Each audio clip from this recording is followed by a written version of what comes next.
Oiê, bem-vindos a mais uma aula aqui da plataforma Português com Letícia. Hoje o nosso assunto são os pronomes. Primeira coisa que você precisa saber a respeito dos pronomes. Eles servem para substituir, acompanhar ou referir-se a uma palavra. Como exemplo, eu trouxe aqui um trecho de um texto que vamos ler juntos.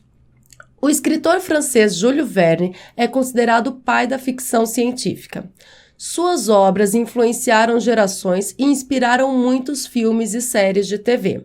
Note que eu pintei aí em amarelinho o pronome suas. Ele está substituindo o escritor francês Jules Verne. Então, para não falar de novo, as obras do escritor Jules Verne, o autor coloca o pronome possessivo para se referir, para dizer que as obras são do Jules Verne. Para isso, é utilizado o pronome possessivo suas nesse caso. O pronome muitos está acompanhando aí o substantivo filmes, então muitos filmes e séries de TV. Todos os pronomes do texto estão em amarelo. Vou continuar. Há quase 100 filmes baseados em mais de 30 livros assinados por ele. O pronome ele está substituindo quem? Jules Verne. Note como o pronome pode substituir um nome. Seguindo, Jules Verne nasceu na cidade de Nantes em fevereiro de 1828. Sua verdadeira paixão, a verdadeira paixão de quem? Do Jules Verne, eram as viagens, que na época eram feitas principalmente de navio. O que eram feitas principalmente de navio? As viagens. O pronome que está substituindo viagens. Aos 11 anos, ele fugiu de casa para se tornar marinheiro. Na primeira escala, porém, seu pai, o pai dele, do Jules Verne, conseguiu apanhá-lo. Apanhar quem? O Jules Verne. Reza a lenda que ele teria jurado não voltar a viajar, a não ser em sua imaginação e fantasia. Esse texto eu trouxe para te mostrar como os pronomes podem substituir, acompanhar ou referir-se a uma determinada palavra. Agora a gente vai aos tipos de pronome. São 7 tipos de pronome e a gente vai falar sobre cada um deles na aula de hoje. Antes das explicações detalhadas a respeito de cada tipo de pronome, eu resolvi colocar aqui um quadro que eu tenho um super resumo de todos eles. Então, pronomes pessoais indicam as pessoas do discurso. Eu estudo todos os dias. Eu é um pronome pessoal. Pronomes de tratamento designam a pessoa com quem se fala. O senhor pode vir aqui? Senhor é um pronome de tratamento. Os pronomes possessivos estabelecem uma relação de posse, como meu trabalho é cansativo. Trabalho de quem? Meu trabalho. Eu possuo esse trabalho, por isso é uma relação de posse. Os pronomes demonstrativos situam algo ou alguém, como este é o seu novo escritório. Já os pronomes indefinidos indicam uma quantidade indeterminada ou algo impreciso, como alguém foi com você? Eu não sei se alguém, eu não sei exatamente quem é. Por isso, é algo impreciso, um pronome indefinido. Os pronomes interrogativos indicam o elemento sobre o qual se deseja obter uma informação, utilizado nas perguntas, como quantas questões haviam na prova? Quantas é um pronome interrogativo. E, por fim, os pronomes relativos referem-se a um elemento que já foi expresso, articulando 2 orações. Não conheço a cidade que você visitou. Esse que está retomando a palavra cidade. Você visitou a cidade. Então, a partir de agora, eu vou explicar em detalhes as características dos 7 tipos de pronomes. Vamos começar pelos pronomes pessoais, que indicam as pessoas do discurso. Como assim as pessoas do discurso? Eu, tu, ele. Eu é a pessoa que está falando, tu é a pessoa com quem se fala e ele é a pessoa de quem se fala. Por isso eu digo primeira, segunda e terceira pessoa. Essas são primeira, segunda e terceira pessoa do singular, indicam uma única pessoa. Tem a primeira, segunda e terceira pessoa do plural, que indica mais de uma pessoa. Então eu tenho aí primeira, segunda e terceira. Eu, tu, ele, ela. Primeira, segunda e terceira do plural. Nós, vós, eles e elas. Esses são os pronomes pessoais do caso reto. Aí nós temos os pronomes pessoais do caso oblíquo. Os átonos, me, te, se, o, a, lhe, nos, vos, se, os, as e lhes. E os tônicos, mim, comigo, ti, contigo, si, ele, ela, nós conosco, vós convosco, se, eles e elas. Mas não se trata de apenas decorar o quadro de pronomes pessoais. Você precisa saber utilizá-los, entender a função que cada tipo de pronome exerce em determinados contextos. E por isso eu trouxe aqui algumas observações. A primeira delas é que os pronomes pessoais retos exercem função de sujeito, enquanto os pronomes pessoais oblíquos exercem função de complementos verbais, objeto direto ou objeto indireto. E um exemplo aqui para você. Comprei um sapato novo para eu usar na festa. Agora você vai entender por que nesse contexto você deve usar o pronome pessoal do caso reto, eu, não o pronome pessoal do caso oblíquo, mim. Por quê? Porque nesse caso, o eu está na posição de sujeito, ele está antes do verbo.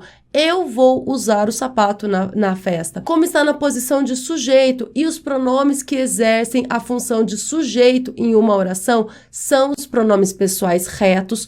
Por isso, nesse contexto, ou seja, antes de verbos, eu preciso utilizar um pronome pessoal do caso reto, nesse caso eu, não o pronome pessoal do caso oblíquo. E no exemplo de baixo, comprei um sapato novo para mim. Nesse caso, o pronome está na posição de objeto, é um objeto indireto, quem compra, compra algo, um sapato. Para quem? Para mim, objeto indireto. Por isso, eu devo utilizar nesse contexto o pronome pessoal do caso oblíquo, mim, e não o pronome pessoal do caso reto, eu. Não falo, comprei um sapato novo para eu. Comprei um sapato novo para mim.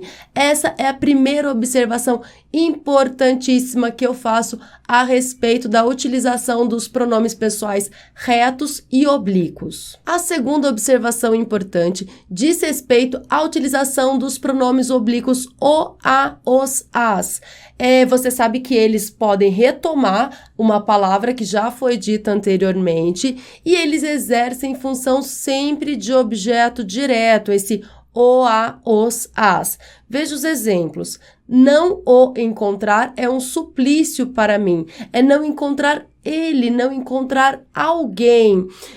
Não o encontrar está de acordo com a norma padrão, com as gramáticas. Mas se você disser assim, não encontrar ele é um suplício para mim, os falantes de língua portuguesa fazem essa estrutura, falam dessa forma, mas está errado de acordo com a norma padrão.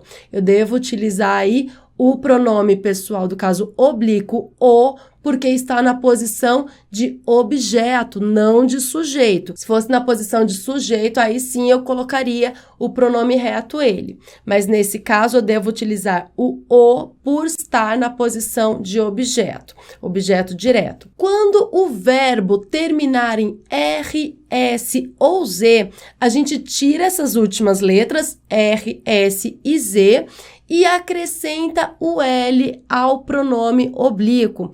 Fica assim, encontrá-lo é um suplício para mim, porque encontrá-lo ficaria encontrar-o é um suplício para mim. Mas por uma questão sonora, convencionou-se que nesse formato aí a gente tira o R do final do verbo e coloca um L no pronome oblíquo. Encontrá-lo é um suplício para mim. Os gramáticos entendem que assim fica com som melhor, fica mais sonora a estrutura. E se a forma verbal terminar em som nasal, ou seja, quando o som passa também pelo nariz durante a pronúncia, acrescenta-se N no pronome. Fica assim, encontraram-no às margens da rodovia. O verbo é encontraram. Esse AM, esse M no final do verbo, dá um som nasalizado para o verbo. Quando o verbo terminar com esse som nasal, eu preciso acrescentar um N ao pronome para ficar com um som melhor. Encontraram-no às margens da rodovia e não encontraram-o às margens da rodovia. Assim não, encontraram-no. Então, essa pequena modificação que podem sofrer os pronomes oblíquos o, a, os, as é muito importante também. Você precisa estudá-la e ter isso claro na sua cabeça. E a terceira observação importantíssima em relação aos pronomes pessoais, principalmente os oblíquos, é que você não pode confundir as classes gramaticais. Olha esse exemplo. A professora de literatura foi a um congresso hoje, por isso você não a viu na escola. Note que a palavra a aparece aí 3 vezes. A professora aqui está antes de um substantivo feminino, então é um artigo. A professora, como se fosse o professor, né? A professora, o professor. Beleza, artigo. Foi a um congresso. Esse segundo a é uma preposição, porque quem vai a algum lugar. Essa preposição está acompanhando aí o verbo ir. Então, é uma preposição. A terceira ocorrência, por isso você não a viu na escola. Note que esse a poderia ser substituído por ela, né? Você não viu quem? Ela, quem? A professora de literatura. Nesse caso, que substitui uma outra palavra, é um pronome e é um pronome oblíquo. Então, muitas questões de concurso, muitas questões de prova vão exigir que você saiba isso, que você saiba o que é um artigo, o que é uma preposição, o que é um pronome, porque as palavras são iguais, mas de acordo com o contexto, você vai identificar qual a classe gramatical que pertence cada palavra. Então, nesse caso, apenas o último a é um pronome oblíquo. Segundo tipo de pronomes são os pronomes de tratamento, designam a pessoa com quem se fala, ou seja, eu estou falando com alguém, eu vou utilizar uma palavra para me referir a essa pessoa com quem eu estou falando. Eu coloquei uma lista dos pronomes de tratamento, as respectivas abreviaturas e em que contextos se utilizam esses pronomes de tratamento. Vamos lá. Senhor, senhora, senhorita, as abreviaturas e os usos. Quando a gente utiliza esses pronomes de tratamento? Pessoas a quem se quer demonstrar respeito ou cortesia. Vossa Alteza é o pronome utilizado para se referir a príncipes e duques. Vossa Eminência, a gente utiliza para se referir a cardeais. Vossa Excelência, altas autoridades do governo e das Forças Armadas. Vossa Magnificência, a reitores de universidades. Vossa Majestade, a reis e imperadores. Vossa Santidade, o Papa.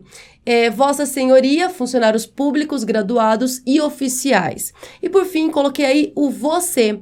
Você também é um pronome de tratamento, a gente utiliza para falar com pessoas de maneira informal, pessoas com quem temos mais proximidade, a gente utiliza o você. Naquele quadro dos pronomes pessoais que eu disse, que eu mostrei anteriormente, eu tenho lá o pronome de segunda pessoa, o tu. Eu falei que a primeira pessoa é a pessoa que fala, a segunda pessoa é a pessoa com quem se fala. E no quadro dos pronomes pessoais eu tenho o pronome tu. Entretanto, em muitas regiões do Brasil, nós utilizamos o pronome de tratamento você, né, no lugar do tu. A gente não utiliza o tu em muitas regiões. Eu não utilizo o tu. Eu utilizo você como segunda pessoa, a pessoa com quem eu estou falando. Mas como o você é um pronome de tratamento, na hora de conjugar os verbos com o pronome você, eu vou conjugar na terceira pessoa do singular, não na segunda. Não conjugo como tu, conjugo da mesma forma com que eu conjugo os verbos com o pronome pessoal do caso reto, ele. Próximo tipo de pronome são os pronomes possessivos que estabelecem uma relação de posse. Os pronomes possessivos que se referem à primeira pessoa do singular são meu, minha, meus, minhas. Os pronomes que se referem à segunda pessoa do singular, teu, tua, teus, tuas. De terceira pessoa, seu, sua, seus, suas. De primeira pessoa do plural, nosso, nossa, nossos, nossas. Segunda pessoa do plural, vosso, vossa, vossos, vossas. E por fim, terceira pessoa do plural, seu, sua, seus, suas. Então, esses são os pronomes possessivos e eles estabelecem relação de posse. Como essa é a minha camiseta, esse é o teu relógio. Lembra que, se eu vou usar esse é o teu relógio, é só se eu trato a pessoa por tu. Se eu trato a pessoa por você, eu digo esse é o seu relógio. Então, se o tratamento é em segunda pessoa, eu utilizo teu, tua, teus, tuas. Se o tratamento é em terceira pessoa, estou falando de uma terceira pessoa, ou se eu estou falando de você, que é um pronome de tratamento e por isso é conjugado na terceira pessoa, eu utilizo seu, sua, seus, suas. Chegamos aos pronomes demonstrativos, que situam algo ou alguém. Os pronomes demonstrativos são este, esse, aquele e as variações, e isto, isso e aquilo. Bom, quando a gente utiliza esse, quando utiliza este ou essa, esta, vou explicar agora. Primeiro, este, para indicar o que está próximo de quem está falando. Então, eu falo assim, este vestido está próximo a mim, está próximo de quem está falando. Agora, se eu vou me referir a algo que está próximo à pessoa com quem eu estou falando, eu falo esse. Então, esse caderno é seu? O caderno que está com você é seu? Então, este é próximo de quem está falando, esse é próximo da pessoa com quem se fala. E aquele é longe dos dois. A mesma coisa serve para essa, esta e aquela. É a mesma coisa. Bom, isso é em relação aos objetos, é em relação ao espaço. Só que se eu estou escrevendo um texto, eu vou utilizar esse ou este. Eu vou utilizar esse se eu já mencionei o elemento. Então, o problema é que a situação está um caos, sei lá. Esse é o problema. Esse, eu já me referi ao problema. Agora, se eu disser assim, este é o problema, 2 pontos, a situação está um caos. Eu ainda não tinha falado qual era o problema. Aí eu utilizo o pronome este. Então, esse para algo que já foi mencionado e este para algo que ainda será mencionado. A mesma coisa serve para o essa e o esta e para o isto e isso também, tudo igual. Bom, os pronomes indefinidos indicam quantidade indeterminada ou algo impreciso. Eu separei os pronomes indefinidos em 2 categorias, os variáveis, que vão para o masculino, feminino, singular e plural, e os invariáveis, que permanecem nessa mesma forma. Então, vamos lá. Variáveis. Algum, nenhum, todo, outro, muito, pouco, certo, tanto, vários, quanto, qualquer. E os invariáveis, alguém, ninguém, tudo, outrem, nada, cada e algo. Todos esses são, então, os pronomes indefinidos. Temos ainda os pronomes interrogativos, que indicam um elemento sobre o qual se deseja obter uma informação. Os pronomes interrogativos são que, quem, qual e quanto, e eles são empregados para formular perguntas diretas ou perguntas indiretas. O que são perguntas diretas e perguntas indiretas? Pergunta direta é quando eu utilizo o ponto de interrogação, eu faço uma pergunta diretamente. Que trabalho você está fazendo? Mas eu posso fazer essa mesma pergunta, só que de forma indireta. Nesse caso, eu não vou utilizar a interrogação. Seria assim: diga-me que trabalho você está fazendo. Note que as 2 frases são perguntas, eu estou fazendo uma pergunta. Mas a primeira frase é uma pergunta de forma direta e a segunda frase é uma pergunta de forma indireta. Então, veja, ainda que não tenha o ponto de interrogação, esse que é um pronome interrogativo porque é uma pergunta. Próximo exemplo. Quem disse isso? É uma pergunta direta, eu estou perguntando diretamente quem disse isso. Mas eu posso formular essa mesma pergunta, só que de forma indireta. Quero saber quem disse isso. Nesse caso, o quem continua sendo um pronome interrogativo, mas a pergunta foi feita de forma indireta. O 7º e último tipo de pronome são os pronomes relativos. Preciso dizer uma coisa a respeito dos pronomes relativos. Eles são um pouco mais complexos, eles exigem um pouco mais de atenção, porque esse tipo de pronome cai muito em todas as provas, concursos públicos, todas as bancas adoram os pronomes relativos. E como eles são um pouquinho mais complicados, eu reservei uma aula só sobre pronomes relativos. Mas como esta é uma aula sobre pronomes, eu vou explicar o que são os pronomes relativos. Vamos lá. Eles referem-se a um elemento que já foi expresso, articulando 2 orações. Os pronomes relativos, eles servem principalmente para evitar a repetição de um termo da frase. São pronomes relativos: o qual, a qual, os quais, as quais, cujo, cuja, cujos, cujas, quanto, quantos, quantas. Esses são os variáveis. E os invariáveis são que, quem, onde. Todos esses são os pronomes relativos. Agora, como eles articulam essas 2 orações, como eu havia dito? Observe, você me emprestou o livro, ainda não li o livro. Eu tenho aí 2 períodos simples. Em vez de fazer esses 2 períodos simples e repetir o termo livro, eu vou juntar esses 2 períodos simples, formar um único período composto, é uma oração subordinada adjetiva, e vou utilizar para isso o pronome relativo, evitando a repetição do termo livro. Ainda não li o livro que você me emprestou. O pronome relativo que está substituindo a palavra livro e evita a repetição dessa palavra. Outro exemplo. Aquela é a mulher. A filha da mulher sofreu um acidente.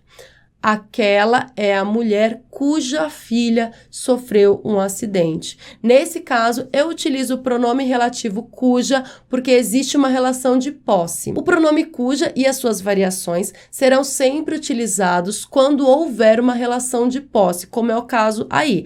A mulher, ela possui uma filha. Então, a filha da mulher. Aquela é a mulher cuja filha sofreu um acidente. O pronome relativo cuja está substituindo a palavra mulher. A aula de hoje foi sobre pronomes e ela é muito importante. Entender a utilização dos pronomes é muito importante para os seus estudos. Eu espero que tenha ficado claro, que você tenha gostado da aula e que tenha entendido tudinho. Até a próxima aula. Tchau, tchau!